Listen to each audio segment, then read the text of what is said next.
Zuco, irmão, querido, eu nem sei por onde, Vitoli, eu não sei nem querido. por onde começar, Zuco.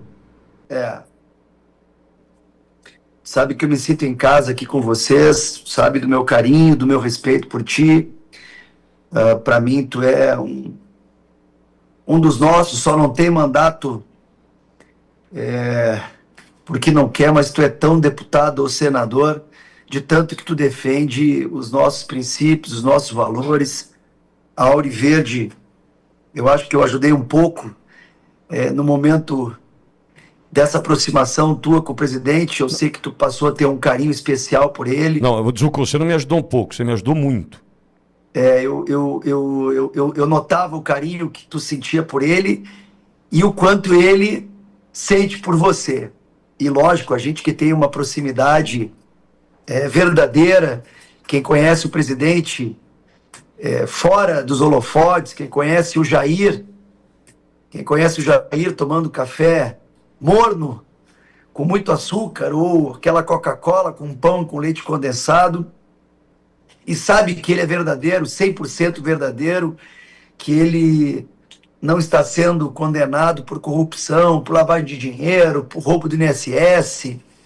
Ele está sendo condenado porque ele luta e lutou contra o sistema. E o sistema é bruto, Pitoli. Eu te confesso que essa semana não tinha como não ficar aqui. Fiquei aqui todos os dias assistindo aquela peça de teatro com um roteiro já escrito. Ali, quem tem um pouco de conhecimento, e eu te confesso que já estudei muito sobre linguagem corporal, eu notava claramente, Pitoli, um jogo de cartas marcadas, trocas de olhares, momentos onde os ministros olhavam para o celular e faziam aquela careta. Olha aí, olha o que eu estou descrevendo. Tudo, na minha visão, tudo devidamente organizado. Então, eu tenho várias coisas para te falar, mas eu acho que tu, como um grande formador de opinião que és, nós temos que falar para essa população amada, para todos que nos assistem, para não esmorecer. É difícil não desmotivar, vendo que tem aí corruptos, homicidas, latrocidas, faccionados soltos, e o presidente Bolsonaro, um homem de 70 anos, que está doente, sim, sendo preso há 27 anos. Eles não querem prender o Bolsonaro, eles querem aniquilar o Bolsonaro, politicamente e fisicamente. Essa é a realidade. Por quê? Porque é um líder, porque ele é um movimento, porque ele é o retrato em forma de pessoa de uma nova visão de política, de uma política de verdade, de uma política vendo uma sociedade justa, uma sociedade onde se valorize todas as classes sociais, mas que se cobre, né, o respeito ao próximo, a meritocracia, que se ensine a pescar e não se dê o peixe, que se valorize as vocações como o agro, a indústria, o comércio, o serviço. Bolsonaro, ele pode estar preso, inelegível e calado, mas ele tem um legado que ele deixou que faz com que milhões de brasileiros mantenham a voz dele ativa. Eu, Pitoli, ontem, nas entrevistas que tive a oportunidade, eu perguntava para a imprensa, o que vocês esperam daqui para frente? O que vocês esperam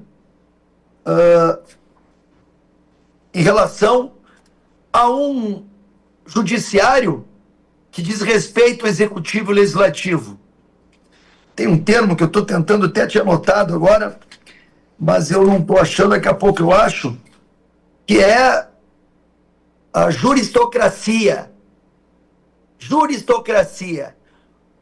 Um poder que não tem um voto, mas que com uma caneta de um ministro, a exemplo do meu projeto que proibiu o aumento do IOF, né, dos impostos de operações financeiras, uma caneta, um ministro, calou 90% do Congresso, 383 deputados, 81 senadores. E ontem o Alexandre de Moraes criou um novo crime, o crime que não pode falar mal de ministro. E para ter ideia como era a armação, eu que estava lá, olhando a 10 metros daqueles ministros, menos do que isso, por ocasião da fala da ministra Carmen Lúcia, ele pediu uma parte. E se tu pede uma parte, geralmente é alguma fala, alguma construção de raciocínio. Ele pediu uma parte e colocou uma apresentação de PowerPoint. Tudo devidamente organizado.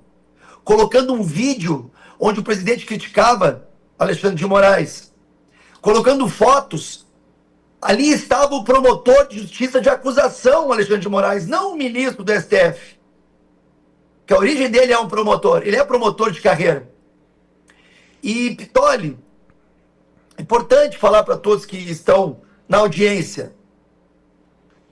Ele está tomado pelo ódio. Ele é vítima. Ele é acusador. Ele é julgador. Aonde já se viu isso? Aí ficam falando, mas os Estados Unidos não têm direito de se meter aqui. Gente, os Estados Unidos estão observando o ataque a dois preceitos, a dois valores fundamentais daquela nação: liberdade e direitos humanos. A gente está muito machucado, muito ferido, indignado com toda essa injustiça. Eu assisti praticamente às 14 horas dos votos do ministro Fux e não estou aqui colocando ideologia, mas eu quero que vocês raciocinem e me digam se eu não estou correto. Vitória, se precisar, tu me ouvindo. Tá? Estou te ouvindo, Tzuco, estou te ouvindo. Tu tem um ministro que é advogado do Lula e como prêmio virou ministro. Tu tem outro ministro que era ministro do Lula, que tinha uma carreira política, senador, governador, parlamentar comunista, que já tinha entrado com processo contra Bolsonaro. Esse cara não é suspeito. Tu tem um outro ministro, que eu já falei, tomado pelo ódio, que não tem como sair de casa, porque ninguém mais o respeita como jurista. Tu tem a Carmen Lúcia, que já tinha, inclusive, votado pela inegibilidade do presidente Bolsonaro. Tu tem o Fux. E aí eu tenho que me prender a fatos. Magistrado, o único da turma magistrado de carreira, escreveu o processo civil, o Código de Processo Civil, ele ajudou a escrever. Ele entende tudo de processo. Doutor em Direito. Primeiro colocado para promotor, para juiz. Autor de livros. Se baseou numa peça densa, com jurisprudência, com juristas renomados. 14 horas para fazer um voto. Enquanto o Dino e o Moraes, nas suas falas ideológicas, imaginárias, chegava a brincar sobre Mickey, sobre Disney, sobre Pateta. Dino chegou a falar que não tinha medo de Twitter. Então a gente tem que entender o que está acontecendo. E o exagero que foi feito ontem, que nós já sabíamos, não foi surpresa para mim, nem para ti, Pittoli, nem para ninguém. Mas é importante salientar para quem nos escuta. A gente sente pelo Bolsonaro, sente pelos demais acusados e agora condenados. E a anistia, Pittoli. Anistia é uma questão de sobrevivência É isso que eu ia te da perguntar, Zuco. democracia. Era o que eu ia te perguntar. A gente pode acreditar nessa anistia, Zuco? Pitoli, sabe aquele modo que tu deve colocar na tua mente? O modo não desistir jamais? Sim. Se eu for seguir uma linha de raciocínio, Pitoli, com tudo que eu estou vendo aqui no Congresso, eu poderia ser pessimista. Mas a gente não tem esse direito, Pitoli. Eu, você, as pessoas que estão lutando de sol a sol, a gente não tem esse direito. Porque se a gente não acreditar, tu imagina seu Pedro e a Dona Maria que está lá na casa fazendo um café, olhando tudo que está acontecendo. É difícil. A gente vai para cima do Gumota, do Alcolumbre, mesmo sabendo que eles têm problemas para pautar qualquer matéria aqui, quando o judiciário se mete. Mas nós não vamos desistir. Eu acredito sim que a gente vai pautar a anistia. Já temos voto aqui no Congresso. Cabe o Hugo Mota ter a coragem, o compromisso. É difícil a cadeira dele, mas ele buscou aquela cadeira. Se eu tivesse essa oportunidade, pode ter certeza que eu não teria dúvida alguma. Porque o pai de família, ele tem que prezar pela sua honra, pela sua dignidade, pelo seu propósito de vida. Te confesso que ontem eu tenho uma filha pequenininha e 2 filhos adolescentes.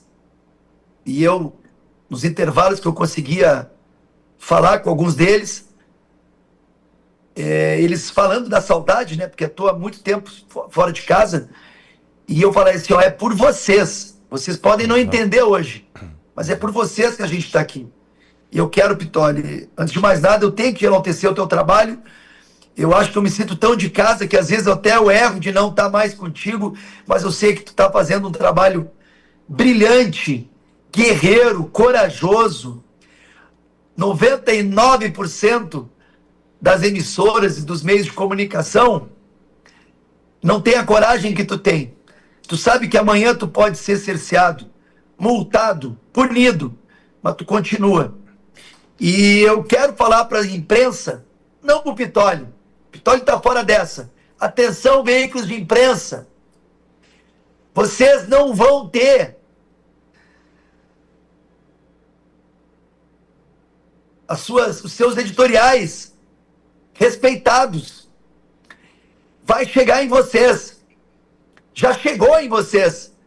Quer um exemplo? Lá no Rio Grande do Sul, uma jornalista foi publicitar os super salários do judiciário, publicitou, recebeu uma ação de 600 mil reais, está respondendo, por publicitar super salários do judiciário. O judiciário hoje é o superpoder, o que pode tudo, o que faz tudo. Isso é muito ruim, porque traz medo, traz insegurança. Quem vai ser Olha a Vaza Toga, além da Auriverde, eu acho que teve mais uma ou duas que estão colocando. Por que nenhuma grande emissora se debruçou sobre essa grave denúncia? Gravíssima denúncia de um grupo paralelo a comando de Alexandre de Moraes. Então, meu irmão, meu amigo, fiz questão de falar contigo no primeiro meio de comunicação que eu estou falando hoje. Primeiro, para te parabenizar. Obrigado. Para tu não esmorecer. A gente precisa de ti, Pitoli. Da tua força, da tua coragem. Peço que quem puder seguir as redes sociais dos deputados, senadores que estão lutando para que nos dê voz, já que a esquerda está gastando muita grana em publicidade. Então vai lá no @Zuco, vai no Gaia, vai em tantos, no Sanderson, e tantos outros parlamentares que estão aqui trabalhando. E vocês podem ter certeza, nós já estamos pensando em algumas estratégias. a defesa, conversei com a defesa ontem de alguns envolvidos, né? Escutei algumas defesas, aqueles intervalos pequenos, e abriu-se uma grande precedência jurídica, uma grande insegurança jurídica. Isso vai ser levado não só para as esferas aqui, que acabam na mão do STF, mas também para fora. Sim. E a gente tem que acreditar.